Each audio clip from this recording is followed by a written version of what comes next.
नमस्कार, मैं हूं श्वेता। बिहारी न्यूज में आपका स्वागत है। खबरों की ओर बढ़ने से पहले एक नजर डालते हैं आज की सुर्खियों पर।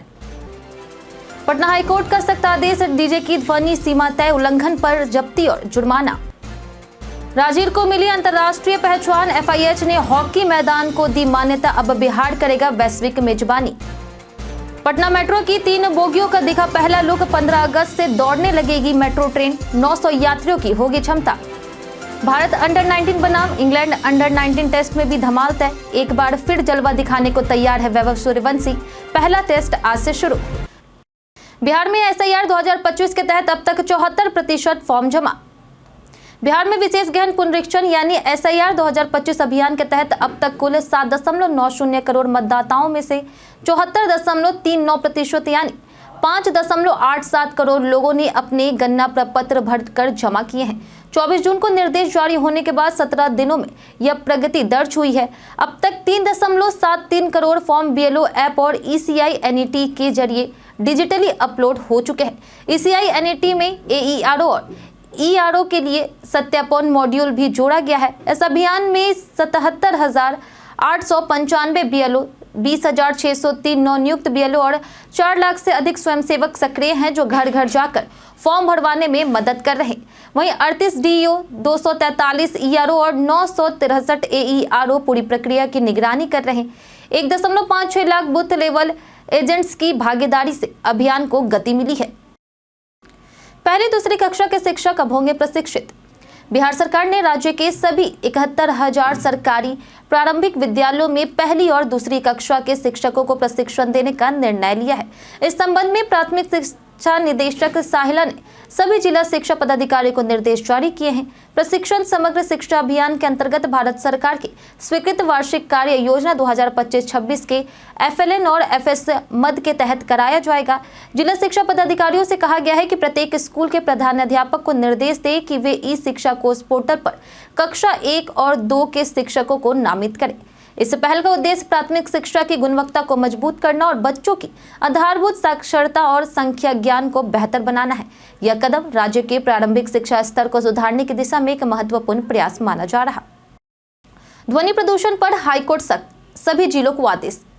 पटना हाईकोर्ट ने ध्वनि और वायु प्रदूषण को लेकर के राज्य के सभी जिलों के डीएम, एसएसपी और एसपी को सख्त निर्देश दिए हैं। कोर्ट ने बिहार राज्य प्रदूषण नियंत्रण बोर्ड के दिशा निर्देशों का कड़ाई से पालन सुनिश्चित करने का आदेश दिया है। सभी थानों से उठाए गए कदमों की रिपोर्ट बोर्ड को भेजने और डीजे को निर्धारित डेसिबल स्तर पर भी बजाने को कहा गया है। वहीं उल्लंघन करने वालों पर जुर्माना लगाया जाएगा और जरूरत पड़ने पर उपकरण जब्त किए जाएंगे। अस्पताल, कॉलेज और स्कूल को नो हॉर्न जोन घोषित कर चिन्हित करने के निर्देश भी दिए गए हैं। साथ ही नगर निगम के माध्यम से जागरूकता अभियान चलाने को कहा गया है। कोर्ट ने कहा कि ध्वनि और वायु प्रदूषण से खासकर बुजुर्गों, बच्चों और गर्भवती महिलाओं पर गंभीर असर पड़ता है, इसलिए सख्त कार्रवाई जरूरी है। पटना एयरपोर्ट को उड़ाने की धमकी, सुरक्षा एजेंसियां अलर्ट। जयप्रकाश नारायण अंतर्राष्ट्रीय हवाई अड्डा पटना को बम से उड़ाने की धमकी ईमेल के माध्यम से दी गई। शनिवार को एयरपोर्ट डायरेक्टर को भेजे गए मेल के बाद सीएसएफ और पुलिस टीम को अलर्ट कर दिया गया है। मामले की गंभीरता को देखते हुए जांच शुरू कर दी गई है और एयरपोर्ट की सुरक्षा व्यवस्था को और सख्त कर दिया गया है। डॉग स्क्वाड, बम निरोधक दस्ते और अन्य सुरक्षा एजेंसियां लगातार जांच में जुटी है। इससे पहले भी ऐसे धमकी भरे कॉल और मेल आ चुके हैं जो शरारती तत्वों के कृत्य साबित हुए थे, लेकिन इस बार डायरेक्टर को सीधे मेल भेजे जाने से सुरक्षा एजेंसियां ज्यादा सतर्क हो गई। मेल में कहा गया है कि इसका मकसद क्या है, इसकी पहचान की जा रही है ताकि दोषियों तक जल्द पहुंचा जा सके। बिहार की नई सीएसआर नीति से विकास को मिलेगी रफ्तार। बिहार राज्य कॉर्पोरेट सामाजिक उत्तरदायित्व यानी सीएसआर नीति 2025 को अंतिम रूप दे दिया गया है।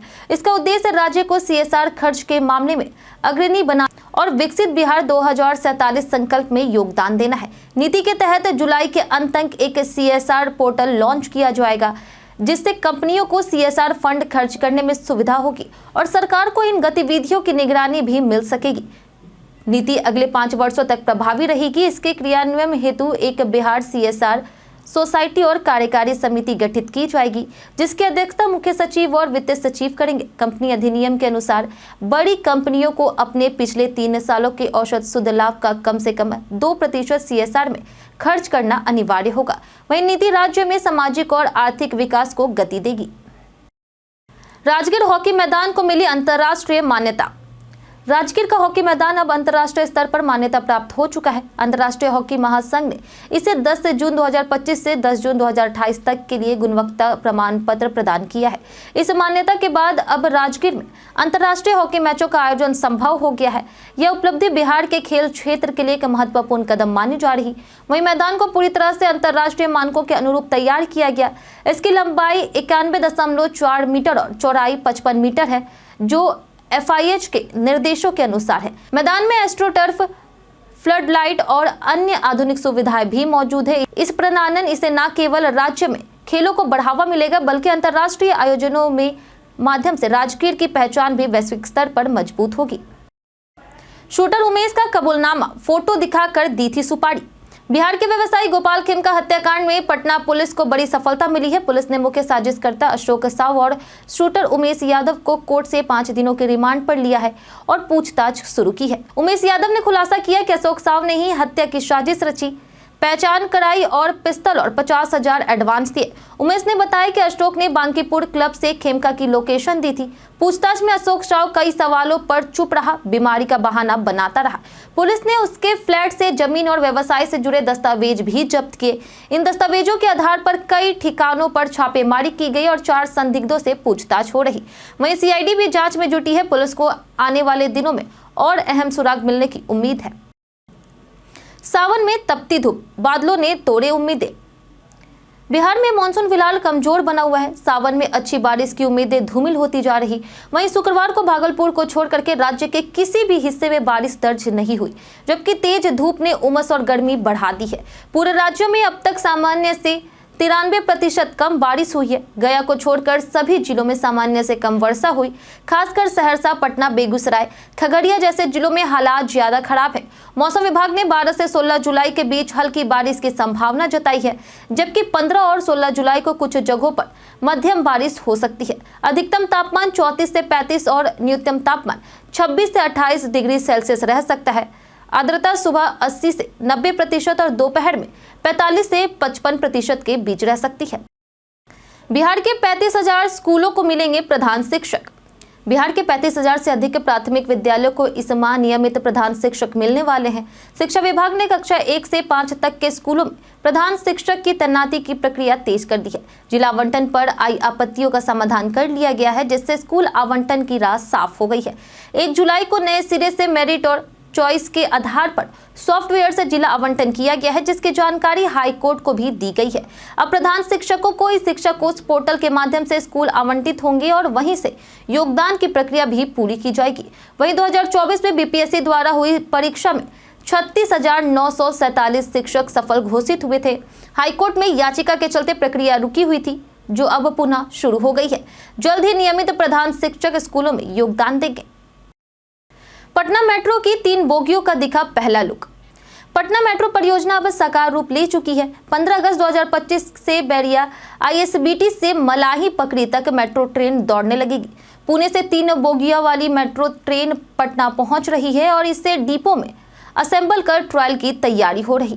प्रारंभिक चरण में 5 स्टेशन होंगे। हालांकि खेमनीचक स्टेशन अभी अधूरा है। वहीं मेट्रो संचालन DMRC द्वारा किया जाएगा। तब तक स्थायी स्टाफ की बहाली नहीं होती। इसमें 900 यात्रियों की क्षमता होगी और किराया 15 से 30 रुपए तक होंगी।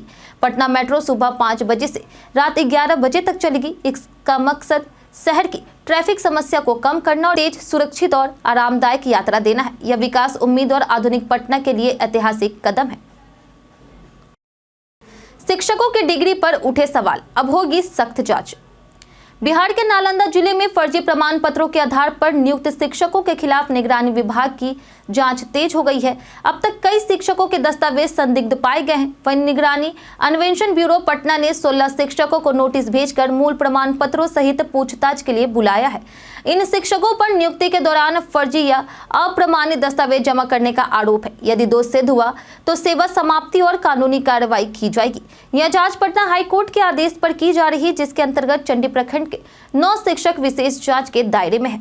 वहीं शिक्षा विभाग का कहना है कि सत्यापन प्रक्रिया को और सख्त किया जाएगा ताकि भविष्य में इस तरह की अनियमितताओं को रोका जा सके। कार्रवाई से शिक्षा व्यवस्था में पारदर्शिता की उम्मीद है।